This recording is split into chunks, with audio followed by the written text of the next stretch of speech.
Oke Bunda, selamat sore Bunda. Sore. Bunda melihat kasus KDRT yang dialami selebgram Cut Intan yang viral beberapa waktu kemarin.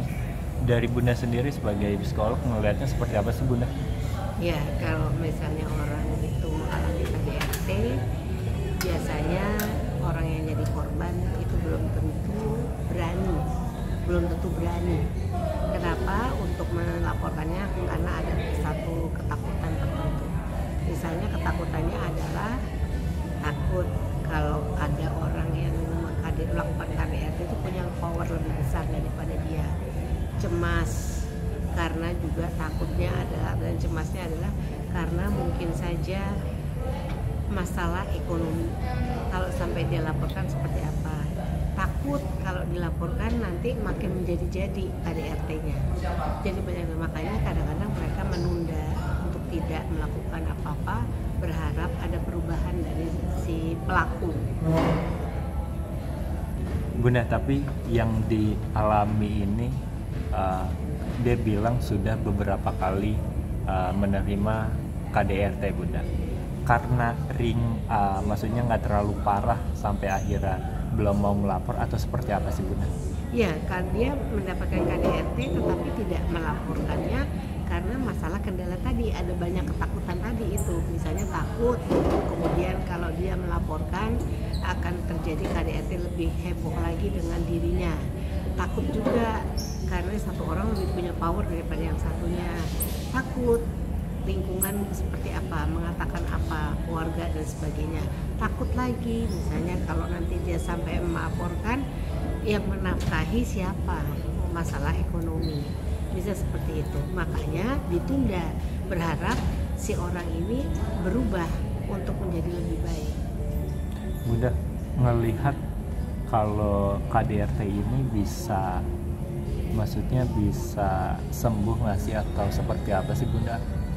Kalau menurut saya gini ya, orang KDRT ada yang misalnya ada pemicu dulu sehingga dia KDRT, itu baru sekali. Tapi kalau itu sering-sering dilakukan, mungkin orangnya memang temperamental dan kemudian memiliki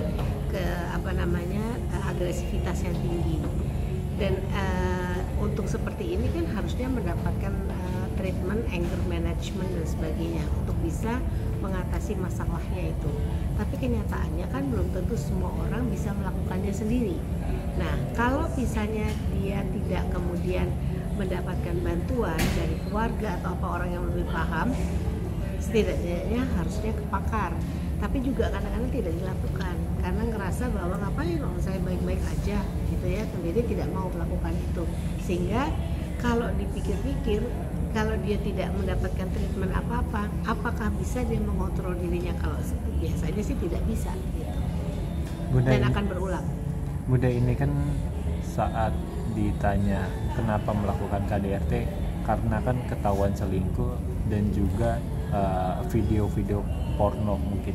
Nah, ini suatu alasan yang ketika suami dalam tekanan ketahuan atau seperti apa sih Bunda? Kalau dia mengatakan itu mungkin sebenarnya memang seperti itu. Kalau menurut saya kalau selingkuh ya dia pasti marah kalau ketahuan, karena kan dia malu. Lalu dia dianggap menjadi orang yang tidak setia. Lalu apa kata nanti lingkungan, keluarga dan sebagainya, itu pasti akan terpikirkan oleh dia. Tapi bahwa dia memiliki kebiasaan untuk melihat film porno, melakukan selingkuh, ini juga jadi masalah untuk orang ini gitu. Harusnya ini diperbaiki karena keinginan selingkuh dan sebagainya itu terjadi kalau misalnya KDRT-nya udah berapa kali, apakah dari awal perkawinan sudah ada seperti itu. Dan tapi kan dia tetap memiliki anak sampai yang baru berapa bulan ya, beberapa minggu gitu.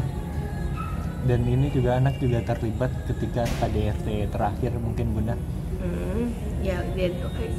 Karena tanpa dia sadari apa yang dia lakukan, orang kalau sudah marah kadang-kadang tidak sadar, emosinya lebih tinggi daripada kemampuan berpikir logikanya, tidak berpikir jernih. Jadi pada waktu dia kemudian melakukan itu kepada istrinya tanpa sengaja, mungkin karena dia kesel, itu anaknya refleks, tapi yang kemudian membahayakan. Orang kalau marah memang tidak bisa mengontrol. semuanya, tidak hanya emosi tapi dirinya, perilakunya, kata-katanya misalnya seperti itu. Nah itu yang berbahaya. Bunda, tapi ketika dalam hubungan sempat terjadi KDRT, apa sih mungkin yang perlu dilakukan? Nah kalau terjadi KDRT harus dilakukan adalah meminta untuk bantuan kepada lingkungan atau apa. Makanya gini, orang di lingkungan harus peka terhadap orang lain. Kalau di luar negeri, kalau ada masalah kayak gitu 911. Kalau di Indonesia, kalau kita terlalu melihat keluarga orang mengalami sesuatu, dianggap terlalu ikut campur urusan keluarga orang lain. Jadi akhirnya orang-orang rata-rata menarik diri untuk tidak involve ke situ gitu. Itu yang gampang. Tapi bisa terselesaikan nggak sih, maksudnya selingkuh sama KDRT ini, Bunda? Ya harus diselesaikan satu-satu masalahnya. Tapi kan gini ya, orang ini korbannya mendapat support dari netizen sehingga dia mau kemudian, karena support dari netizen itu luar biasa, membuat dia kemudian menjadi orang yang mendapatkan support yang untuk memenjarakan orang ini. Tapi kalau waktu itu tidak ada support dari netizen, belum tentu ini bisa akan terjadi. Support lain itu harus terjadi juga, yaitu support yang lain. Seperti apa? Seperti misalnya kalau keluarga kalau udah tahu ini hubungan orang ini nggak bagus, harus ditindaklanjuti seperti apa yang harus terbaik untuk dilakukan. Bunda sendiri ngelihat sosok Cut Intan sendiri seperti apa, Bunda? Siapa?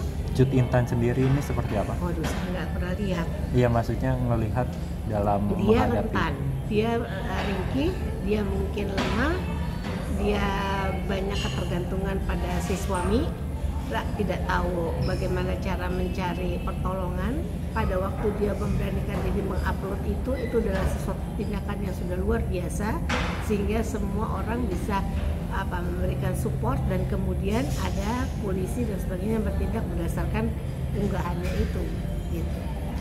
Dan itu jadi luar biasa kan. Anak-anak sendiri, anak-anaknya mungkin kalau misalnya ikut trauma mendalam, ini seperti apa, Bunda? Kalau anaknya, ya belum tentu ya, karena masih kecil ya, belum tentu kelihatan apakah dia trauma apa tidak. Tapi implikasi dari ibunya dipukul itu kesejahteraan ibunya, emosi ibunya itu pasti bermasalah. Dampaknya adalah bagaimana dia men-treat anak itu akan berpengaruh. Gitu. Bunda sendiri sebagai psikolog melihat mengutuk keras nggak sih kasus-kasus KDRT seperti ini, atau seperti apa, Bunda? Harusnya ini disikapi dengan benar ya. Jadi satu, lingkungan terdekat, keluarga, lingkungan yang lebih sedikit luar lagi adalah tetangga dan sebagainya, harus ikut peduli gitu. Lalu kalau itu harus betul undang-undangnya dijalankan sehingga orang-orang yang melakukan KDRT akan mendapatkan punishment-nya.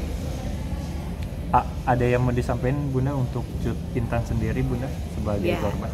Sebetulnya kalau menurut saya, setiap wanita kalau bisa berdiri di atas kakinya sendiri sehingga tidak terlalu tergantung sama suami, tapi apa yang dilakukannya sudah luar biasa untuk membantu orang-orang lain juga melihat bahwa bisa mendapatkan bantuan dengan cara mengupload sesuatu yang menjadikan bukti atau data untuk bisa dibawa ke kepolisian. Bunda, salah nggak sih sebagai seorang perempuan memaafkan ketika pertama, kedua kalinya, sampai berkali-kali hingga akhirnya kalau menurut saya, kalau ini sudah berkali-kali, untuk pertama mungkin iya, untuk yang kedua, ketiga harusnya sudah tahu ini nggak bisa berubah, harus minta pertolongan gitu, harus dikasih mungkin sistem anger management atau kemampuan dia untuk mengkontrol diri itu seperti apa gitu. Dan ini yang harus, tapi kan permasalahannya adalah hobinya untuk selingkuh dan sebagainya, ini juga harus dibenahi dulu gitu.